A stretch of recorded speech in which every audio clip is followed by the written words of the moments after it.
Salut, c'est Anne Arteris. Aujourd'hui, je te fais une vidéo au sujet de pourquoi demander de l'aide est-il difficile? Pourquoi est-ce que c'est si compliqué quand on est en difficulté de demander de l'aide?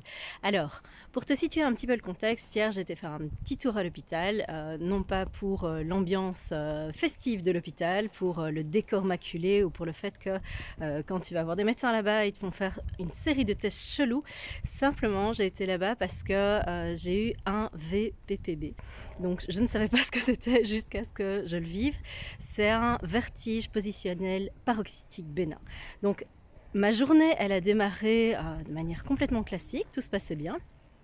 Jusqu'à ce que, au moment où j'ai commencé à avoir un call avec un client, j'étais assise et là, il y a tout le décor qui a tourné autour de moi, un petit peu comme si je basculais, sauf que j'étais assise. Et donc j'ai commencé à avoir des vertiges, des pertes d'équilibre, etc., ce qui était quand même assez problématique. Je me suis dit, c'est pas grave, je continue mon call, tout va bien, ça va passer, etc. Et donc, si je te le refais, et ça va être facile en vidéo parce que tu vas voir, tu as un petit peu l'impression que ton champ de vision fait un truc comme ça, tu vois. Mais fais ça en permanence. Tu vois. Désolée pour ceux qui ont un petit peu le mal de mer ou le mal de transport, mais comme ça, tu vois un petit peu. Mais j'étais assise. Donc, le call se termine, même couché, ça ne passe pas, ça continue à tourner. J'ai l'impression d'être juste défoncée, d'avoir 10 000 fois trop bu, sauf qu'il était 10 h du mat et j'avais pas bu une goutte, même d'eau. Et donc, en fait, à ce moment-là, je me suis dit, ok, qu'est-ce que je fais? Est-ce que je vais voir le médecin? Est-ce que je suis en capacité? Parce qu'en fait, dès que je bougeais, dès que je me levais, je me cassais la figure, je perdais l'équilibre, je me retrouvais par terre. Et là a commencé à se rajouter un truc vraiment trop cool, c'est que j'ai eu des nausées tellement fortes que je me retrouvais aux toilettes toutes les 5 minutes. Et donc, j'ai commencé à me déshydrater assez rapidement. Donc me voilà dans une situation fort confortable. Et la question se pose de qu'est-ce que je fais? Donc, premier réflexe, j'ai une amie qui a eu ce genre de choses il y a quelques mois et je l'ai appelée en disant écoute, salut Elodie, comment ça va? Qu'est-ce qui t'est arrivé exactement et comment tu as réagi par rapport à ça? Et donc elle me dit écoute, moi c'était une néphrite vestibulaire et donc en fait il y avait un virus qui s'était mis sur son nerf vestibulaire qui se trouve dans l'oreille interne. Et là, par contre, le virus a commencé à attaquer son nerf et on en a eu pour plusieurs mois de récupération. Et donc, elle me dit, écoute, franchement, je serais toi, j'irai à l'hôpital parce que vraiment, ça peut assez vite mal tourner. Et il faut prendre des antibiotiques si c'est le cas, le plus vite possible, faire une batterie de tests, etc. Et je me dis, oh bordel, non, c'était vraiment pas du tout ce que j'avais prévu, ni pour ma semaine, ni pour ma journée. Je déteste les hôpitaux, enfin, c'est vraiment pas mon kiff, donc voilà, et elle me dit écoute, si tu veux, je passe te chercher, on y va maintenant, je décale ce que j'ai à faire dans ma journée et pas de problème, moi ça me dérange pas. Et c'est là où on arrive à la demande d'aide. Donc, tu vas voir que dans le cas où t'es pas bien et que tu as encore des traces d'une blessure de trahison, blessure d'injustice, où tu as besoin de quelque part de contrôler les choses, ou en tout cas que tu as du mal à lâcher, que tu as du mal à simplement te dire ok, c'est pas grave si cette personne elle me propose son aide, c'est que c'est complètement ok pour elle. Il n'y a pas à culpabiliser, il n'y a pas de souci avec ça. Et donc c'est directement ça qui est arrivé chez moi, c'est me dire mais en fait non, je vais pas lui demander de se déplacer juste pour ça. Et là, tu vois qu'il y a d'autres choses qui peuvent arriver. Donc, je te prends vraiment ce que j'ai vécu comme exemple parce que c'est la représentation et l'illustration de ce qui peut se passer dans ta tête à ce moment-là. Donc j'ai plein d'excuses qui ont commencé à arriver pour minimiser ce que je vivais, en me disant non mais je vais dormir un peu, ça va bien se passer, si ça tombe c'est 3 fois rien, ça va passer après avoir été dormir, etc. Et donc j'ai été dormir et ça ne passait pas du tout, ça s'est empiré. Et donc en fait, tu vois que tu peux être assez rapidement face aux histoires que tu te racontes, c'est les mensonges que tu peux te raconter sur le fait que c'est pas si grave, ça va aller bien, tu peux te débrouiller seule, t'es forte, il n'y a pas de problème. Et ça, c'est vraiment typiquement ce qui arrive quand il y a encore des traces d'une blessure de trahison. Donc quand tu l'as travaillé, cette blessure-là, c'est des choses que tu vas voir apparaître. Moi, j'ai vu ces trucs-là apparaître et en fait, En quelques minutes, je me suis dit: «OK, là, Laure, tu es en train de te raconter des conneries, tu es en train de te mentir, ça va pas du tout, en fait, si on va pas se raconter des histoires.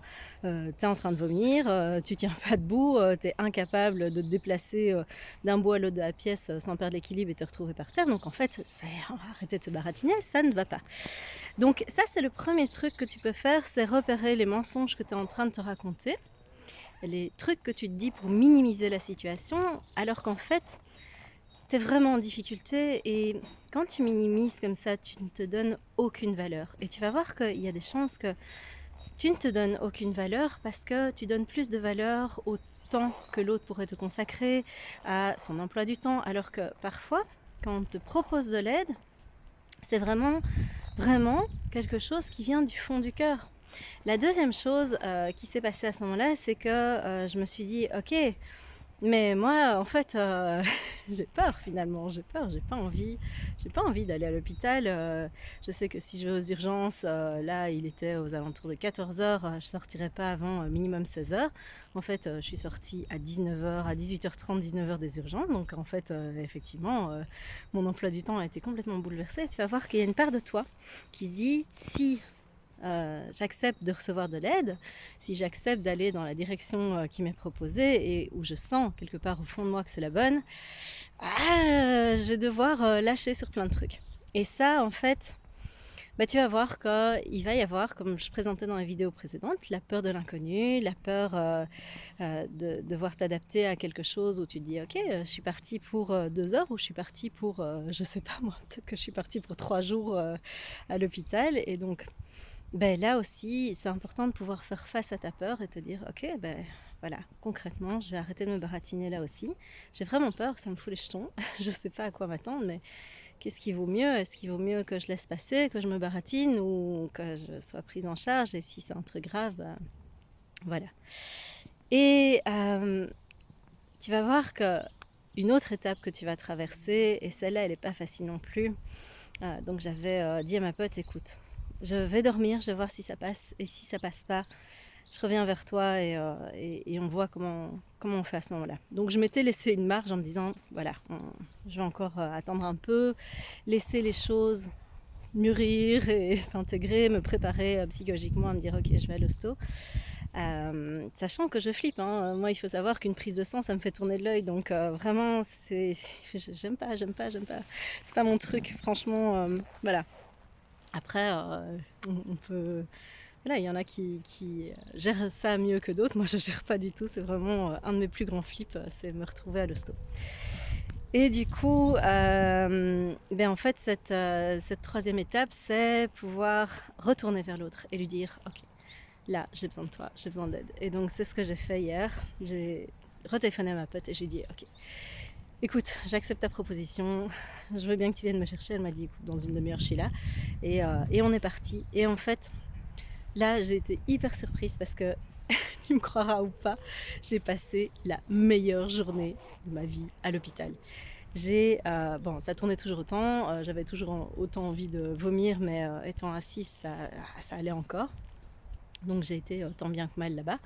En fait là-bas, j'ai passé juste une super journée avec ma pote. Et c'était drôle parce qu'on se retrouvait un peu comme quand on va boire un verre ou quand on va se balader ensemble. Et on était juste en train de parler et tout l'environnement, tout ce qui s'est passé là-bas n'avait plus la même importance. Et donc en fait, ce que je t'invite à faire, c'est vraiment quand tu sens que tu vas pas bien, quand tu sens que tu as besoin d'aide, quand tu sens que c'est ce qu'il y a de juste à faire pour toi, d'accepter l'aide de l'autre, tu vas voir qu'il y a plein de cadeaux qui vont arriver derrière. Et en fait, un des cadeaux, c'était de passer une top journée. On n'a pas arrêté de papoter, on n'a pas arrêté d'échanger, on était trop contente de se voir. On a même rigolé avec les médecins, enfin vraiment c'était surréaliste. Mais c'était vraiment chouette. Et pour finir, tous les examens que j'ai dû faire, y compris la prise de sang, mais je ne sais pas combien de litres ils m'ont retiré, ils ont retiré plein de tubes, à un moment ça coulait plus. J'ai fait mais si ça coule plus, c'est qu'il n'y a plus de sang, il faut arrêter. Et donc évidemment, les médecins ont éclaté de rire. Ils ont dit: «Non, non, mais rassurez-vous, là, on n'est pas en train de vider». Je dis: «Beh, si, on dirait bien parce qu'en fait, ça va plus». Donc j'ai comme réflexe quand je suis vraiment très, très mal à l'aise, soit de me taire et de plus rien dire, enfin je deviens une tombe, je deviens, glaciale, soit j'éclate de rire et ça arrive parfois dans des moments les plus, pénibles et traumatisants. Ça peut arriver à un enterrement, ça peut arriver lors d'un examen médical, enfin bref, c'est une de mes particularités. Et donc là, beh, finalement, même les examens, même tous ces trucs-là, ça a été quelque chose, bah, voilà, qui s'est plutôt bien passé. Donc ce que j'ai envie de te dire aussi, c'est le fait d'accepter cette aide, ça m'a permis de pouvoir lâcher par rapport au fait que parfois, dans le passé, je me sentais pas soutenue, j'avais l'impression de faire les choses toute seule, j'avais l'impression de ne pas avoir des manifestations venant de l'extérieur comme étant on t'aime, on est là pour toi, quoi qu'il arrive, on bougera pour toi. Et j'ai énormément regretté ça dans le passé. Je me souviens quand j'étais dans mon ancienne vie il y a 2 ans, c'était quelque chose qui revenait régulièrement. Je disais mais je donne énormément aux autres mais j'ai pas l'impression de recevoir. Et tu vas voir que quand tu n'oses pas demander de l'aide, quand tu refuses l'aide qu'on te propose, mais en fait tu te mets tout seul à distance de ce genre de choses. Et là, mon ami en fait a pu me dire écoute, franchement je suis trop ravie de passer la journée avec toi, c'est improbable qu'on fasse notre brin de papote mensuel ici, mais c'est trop cool. Et on a pu se dire à quel point on comptait l'une sur l'autre et qu'on comptait l'une pour l'autre. Et franchement, mais je l'ai prise dans mes bras, je lui dis mais je t'aime de trop, merci beaucoup, c'est vraiment trop chou de passer ta journée avec moi ici. T'étais pas obligée, t'as bougé tout ton planning pour moi et franchement, mais c'est une telle preuve d'amour pour moi que vraiment j'étais hyper émue. Donc j'ai failli lui vomir dessus parce que j'étais quand même pas très bien. Mais c'était quand même un moment touchant. Et franchement, c'était canon. C'était vraiment un très très chouette moment. Oh, un petit papillon. Ah, il est mort. De feu le papillon. Et donc en fait, voilà, c'est vraiment ça que je t'invite à faire, c'est à pouvoir oser la vulnérabilité, oser demander de l'aide, oser la fragilité, oser te laisser aimer. Et tout ça, c'est un grand cadeau finalement quand tu oses. J'ai encore du mal à faire ça, c'est encore quelque chose qui reste un exercice pour moi. Et j'avais envie de te le partager aujourd'hui parce que l'exercice, il est trop génial. Et en fait, au fil des heures qui sont égrenées, en fait, j'ai été de mieux en mieux. C'est parti plus ou moins tout seul et visiblement ces vertiges sont dus à des petits cristaux qui se mettent dans l'oreille interne et qui donnent des pertes d'équilibre. Bon, alors, c'est pas parce que je dis ça que si tu as quelque chose comme ça qui arrive, tu dois bypasser l'étape médicale, mais voilà.